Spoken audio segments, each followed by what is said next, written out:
Halo, apa kabar saudara? Semoga Anda sehat selalu dan tetap semangat. Saatnya Anda menyaksikan Berita Banten bersama saya, Maulia Fitriani. Sejumlah berita Banten akan kami sajikan untuk Anda. Berikut 3 berita utama hari ini.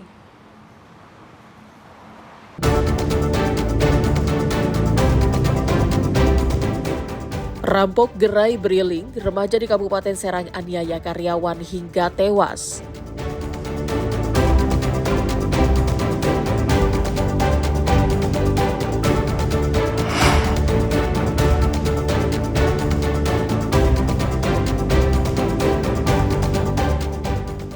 Miris, sekolah dasar negeri di Pandeglang tidak mendapat siswa di tahun ajaran baru.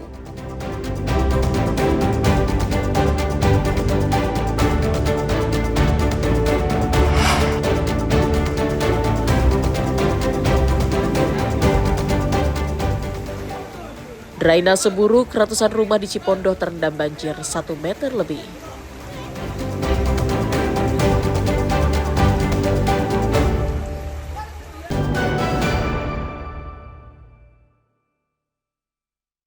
Seorang penjaga gerai BRI Link di Desa Tanjung Sari, Kecamatan Pabuaran, Kabupaten Serang, ditemukan luka-luka di bagian kepala. Korban bernama Ifat meninggal dunia saat dilarikan ke rumah sakit. Ifat merupakan korban pencurian dengan kekerasan yang dilakukan oleh seorang remaja berusia 17 tahun yang masih duduk di bangku SLTA. Menurut kesaksian warga, pelaku berinisial MDR sering datang ke gerai tersebut untuk melakukan top up uang elektronik. Pelaku yang diduga terlilit hutang pinjaman daring gelap mata. Pelaku merencanakan perampokan dan melukai penjaga gerai BRI Link tersebut serta menggondol uang 8,5 juta rupiah. Korban dipukul dengan menggunakan palu di kepala. Korban ditemukan warga sudah tergeletak di lantai dengan palu menancap di pipi bagian kiri bersimbah darah. Pertama ya, saya habis dari kebun itu, pas saya ke kios, saya manggil adik saya, kak, nggak ada, lalu saya ke kasir, dia udah tergeletak, mas, udah tergeletak, ada palu di mulutnya itu, udah tergeletak pelakunya nggak ada. Berdasarkan laporan warga, anggota Polsek Pabuaran langsung mendatangi tempat kejadian perkara dan mendalami kasus sadis ini.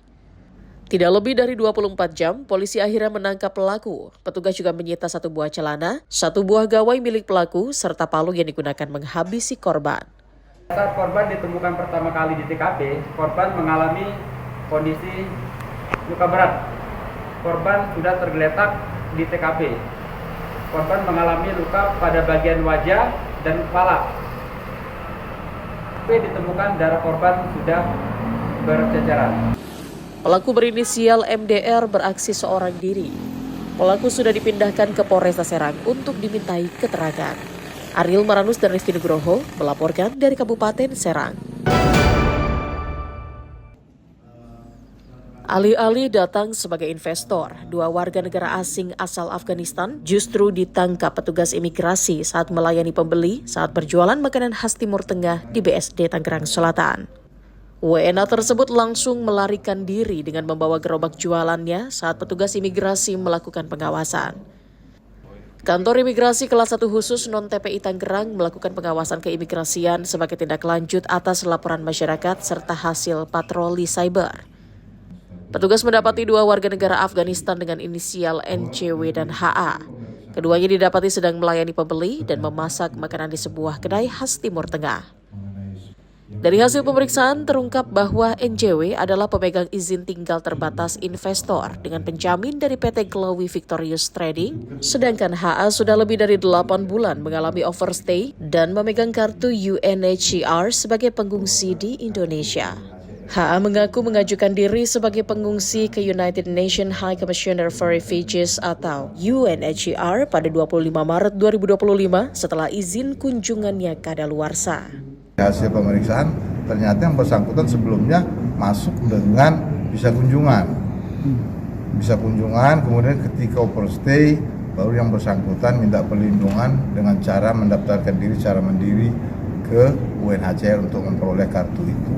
Jadi dia tahu mungkin ya sepertinya mereka ini dalam bentuk jaringan ya, sehingga dengan demikian berharap dia tidak dipulangkan ke negara asal dan tetap ditempatkan di tempat di negara kita, yaitu di rumah detensi imigrasi. Petugas menduga pengajuan status pengungsi dilakukan untuk menghindari tindakan administratif keimigrasian akibat overstay. Selanjutnya, kantor imigrasi Tangerang rencananya akan melakukan deportasi. Ariel Maranus dan Taufik Saleh melaporkan dari kota Tangerang.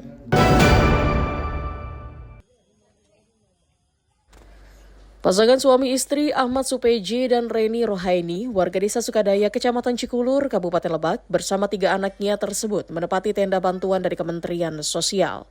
Kondisi mereka sangat memprihatinkan, terlebih karena belum mendapatkan bantuan sejak rumah mereka rusak diterjang angin kencang. Reni tak mampu menahan tangis saat menceritakan kesulitan yang dialaminya setelah tinggal di tenda yang tak layak huni. Selama tinggal di tenda, perasaan selalu cemas dan dihantui ketakutan, apalagi jika malam tiba.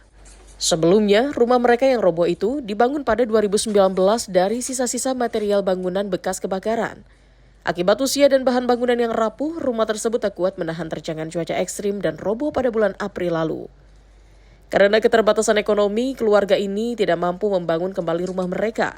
Suaminya hanya bekerja sebagai penjual es kopior keliling dan penghasilannya hanya cukup untuk kebutuhan makan sehari-hari.